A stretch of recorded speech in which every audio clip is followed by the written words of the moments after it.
Howrah station থেকে train ধরে চলে গেলাম শেওড়াফুলি স্টেশনে। তো দেখতেই পাচ্ছি আমরা ট্রেন থেকে নেমে পড়েছি, আর নেবেই দেখো কত পরিমাণে ভিড় হচ্ছে, যেহেতু এটা লাস্ট সোমবার ছিল।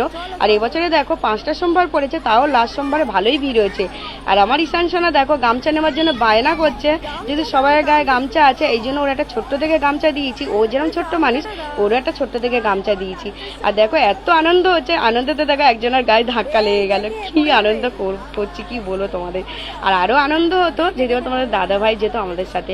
ওর তো যাওয়ার ইচ্ছা ছিল, কি করবে বলো, আর্জেন্ট কাজ পড়ে গেছে। আর ওর যেহেতু শরীরটা ভালো ছিল না, এই জন্য এবছরে যেতে পারলো না, সামনের বছরে যাবে। আর দেখতেই পাচ্ছ কত লোক।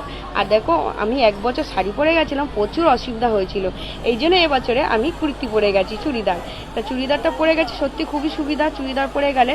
আর যারা শাড়ি সবসময় ডেলি ইউজ করো তাদের সুবিধা হবে, আর যারা প্রতিদিন ইউজ করো না তাদের অসুবিধা হবে শাড়িতে, এই জন্য আমরা চুড়িদার পরে গেছি।